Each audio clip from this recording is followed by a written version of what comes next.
नमस्कार मित्रों, मेरा नाम है रश्मि और मैं आप सबका अपने अपराजित न्याय चैनल में स्वागत करती हूँ। आज हम कुछ ऐसे शब्दों को लेके आए हैं जिसके बारे में लोगों को बहुत कन्फ्यूजन होता है। वो शब्द क्या हैं? जज और मजिस्ट्रेट, डीएम और कलेक्टर। अक्सर लोगों को ये भ्रम होता है कि जज और मजिस्ट्रेट एक होते हैं और डीएम और कलेक्टर एक होते हैं। तो आज बारी-बारी से हम इनको अलग-अलग करके समझेंगे कि ये पद जो हैं वो अलग-अलग कैसे कार्य करते हैं, उनका क्या काम है। तो सबसे पहले हम देखेंगे कि जज और मजिस्ट्रेट कौन होते हैं। तो उससे पहले हम ये समझें कि जज और मजिस्ट्रेट का सिलेक्शन कैसे होता है। तो हमारे यहाँ हमारे देश में जो है जुडिशरी का जुडिशियल एग्जाम जो होते हैं वो ऑल इंडिया लेवल पे नहीं होते हैं। सारे स्टेट अपने-अपने राज्य में जुडिशरी का एग्जाम कंडक्ट कराते हैं। जैसे यूपी, बिहार, राजस्थान, छत्तीसगढ़ जितने भी स्टेट हैं वो अपना-अपना जुडिशरी का एग्जाम कराते हैं। तो ये उससे पहले ये समझिए कि हमारे पास मामले जो है वो 2 होते हैं। एक हमारे पास सिविल मामला होता है और दूसरा हमारे पास आपराधिक मामला होता है। सिविल यानी दीवानी मामला, आपराधिक यानी कि डांडिक, क्रिमिनल मामला या फौजदारी मामला। तो जो जज लोअर कोर्ट में जो जज सिविल मामले को देखते हैं, उनको हम कहते हैं सिविल जज जूनियर डिवीजन, सिविल जज सीनियर डिवीजन। और जब जज जो है वो आपराधिक मामले को देखते हैं तो उनको हम कहते हैं judicial magistrate first class, judicial magistrate second class. ये लोअर कोर्ट में ही डिवीजन होता है।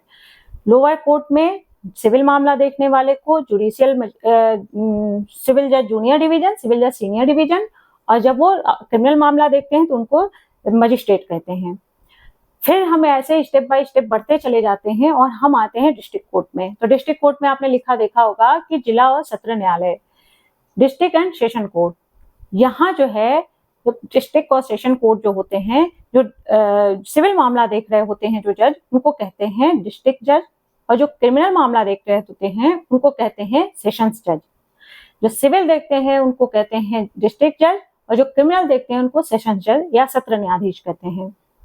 तो आपको ये अंतर समझ में आ गया कि लोअर कोर्ट में जब पहली स्टेप जो होती है वो सिविल मामला देखने वाले को कहती है कि ये सिविल जज जूनियर डिवीजन, सीनियर डिवीजन। जो क्रिमिनल मामला देखते हैं उनको कहते हैं जुडिशियल मजिस्ट्रेट फर्स्ट क्लास और जुडिशियल मजिस्ट्रेट सेकंड क्लास।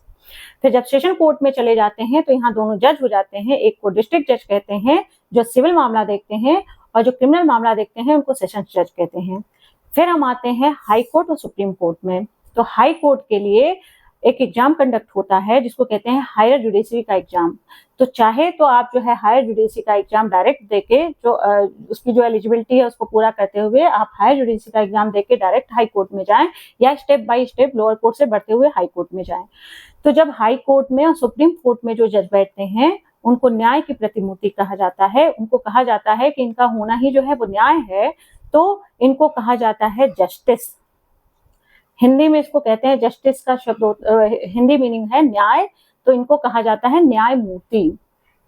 तो हाई कोर्ट और सुप्रीम कोर्ट में न्यायमूर्ति होते हैं। लोअर कोर्ट में और सेशन कोर्ट में जो है ये डिवीजन होता है, उसके बाद जो है वो न्यायमूर्ति हो जाते हैं, जस्टिस हो जाते हैं। फिर हम बात करते हैं कि कलेक्टर और डीएम में क्या अंतर होता है। लोगों को ये नहीं समझ में आता है कि कलेक्टर और डीएम बार-बार सब लोग एक ही कहते हैं। तो आज इस अंतर को समझिए कि हमारे यहाँ जो है ऑल इंडिया लेवल पे एग्जाम होता है जो यूपीएससी कंडक्ट कराती है, यूनियन पब्लिक सर्विस कमीशन। ये एग्जाम कंडक्ट कराती है सीएसई का। सीएसई का मतलब होता है सिविल सर्विसेज एग्जाम। हर साल ये एग्जाम कंडक्ट होता है। तो जो भी बच्चे जो है सिविल सर्विसेज के एग्जाम देते हैं उसमें वो अपने प्रेफरेंस, अपनी रुचि के अनुसार जो है वो फॉर्म में भरते हैं। चाहे वो इंडियन एडमिनिस्ट्रेटिव सर्विस में जाना चाहते हैं, चाहे वो भारतीय प्रशासनिक सेवा में जाना चाहते हैं, या इंडियन पुलिस सर्विस में, या इंडियन फॉरेन सर्विस में। तो वो अपने योग्यता अनुसार और अपनी रुचि अनुसार वो उसमें भरते हैं। ज्यादातर स्टूडेंट जो है वो आईएएस का एग्जाम क्लियर करना चाहते हैं। तो जब कोई सिविल सर्विस का एग्जाम देने वाला कैंडिडेट टॉप रैंक पे आ जाता है, टॉप रैंक का मतलब कि जो हाईएस्ट मार्क पाता है वो आईएएस के पद पे उसका जो है उसकी पोस्टिंग होती है, उसको आईएएस कहते हैं। उसको इंडियन एडमिनिस्ट्रेटिव सर्विस मिलता है। अगर वो चाहे तो इंडियन पुलिस और उसके पास ऑप्शन होता है, लेकिन जो टॉप रैंकर्स होते हैं उनको आईएएस कहा जाता है। और जब ये आईएएस अधिकारी जो हैं जब अपनी ट्रेनिंग पूरी करने के बाद 2 साल की, और फिर जब 5, 6, 7 साल का समय बिताने के बाद इनके कार्य के इनके परफॉर्मेंस को देखते हुए इनको बनाया जाता है उस जिले का डिस्ट्रिक्ट मजिस्ट्रेट, जिसको कहते हैं जिलाधिकारी, जिलाधीश और जिला दंडाधिकारी। अब जिला दंडाधिकारी कहना ठीक नहीं है, क्योंकि जब हमारा संविधान लागू नहीं हुआ था तो एक डिस्ट्रिक्ट मजिस्ट्रेट के पास, एक जिला दंडाधिकारी के पास अपराधी व्यक्ति को सजा देने, सेंटेंस देने का अधिकार था। लेकिन जब से हमारा संविधान लागू हो गया 1950 से, तब से हमारे कॉन्स्टिट्यूशन के आर्टिकल 50 अनुच्छेद 50 में ये क्लियरली मेंशन कर दिया गया है कि हमारी जुडिशरी और हमारा एग्जीक्यूटिव, हमारी न्यायपालिका, हमारी कार्यपालिका राज्य स्तर पे अलग अलग कार्य करेंगी। तो अब अपराध होने के बाद जो देखता है मामले को, वो जुडिशियल मजिस्ट्रेट होता है, न्यायिक अधिकारी होता है। और अपराध होने से पहले उसको प्रिवेंट करना, उसको रोकने का कार्य जो करता है वो डिस्ट्रिक्ट मजिस्ट्रेट करता है। इसका कार्य होता है लॉ एंड ऑर्डर को मेंटेन करना। जिले में अपराध होने से पहले कहीं दंगा बलवा को रोकने के लिए जो भी निवारक कार्य होते हैं वो करना एक डिस्ट्रिक्ट मजिस्ट्रेट का कार्य होता है। तो अपराध होने से पहले जो कार्य करता है उसको कहते हैं डिस्ट्रिक्ट मजिस्ट्रेट। अपराध होने के बाद जो मामले को देखता है उसको कहते हैं जुडिशियल मजिस्ट्रेट, न्यायिक दंडाधिकारी। और रोकने का कार्य जो करता है उसको कहते हैं जिलाधीश या जिलाधिकारी। तो इसको, ये जो है आपको क्लियर हो गया होगा। अब हम बात करते हैं कि जो डीएम होते हैं उनके पास बहुत सारी पावर होती है, उनके पास बहुत सारे कार्य होते हैं। एक डीएम जो है वो जेलों का पर्यवेक्षण करता है, उसके पास जो है जितने भी पुलिस विभाग के कार्य होते हैं उसका पर्यवेक्षण करता है, जो भी डिपार्टमेंट होते हैं। इसके अलावा जो अपराध की वार्षिक रिपोर्ट होती है, वो वार्षिक रिपोर्ट उसको सरकार को पेश करना होता है, प्रस्तुत करना होता है। इसके अलावा भी बहुत सारे कार्य डीएम के पास होते हैं। फिर हम बात करते हैं कलेक्टर की। कलेक्टर का एक रफ मीनिंग समझिए कि कलेक्टर मतलब कलेक्ट करना। तो क्या कलेक्ट करना? रेवेन्यू कलेक्ट करना। रेवेन्यू मतलब राजस्व। जो कृषि से संबंधित जितने भी राजस्व मिलते हैं, जो शुल्क मिलते हैं, उत्पाद शुल्क मिलते हैं या जो भी शुल्क मिलते हैं, वो सारे सबको कलेक्ट करने का कार्य जो है वो एक कलेक्टर करता है। ये भी आईएएस रैंक का ही अधिकारी होता है।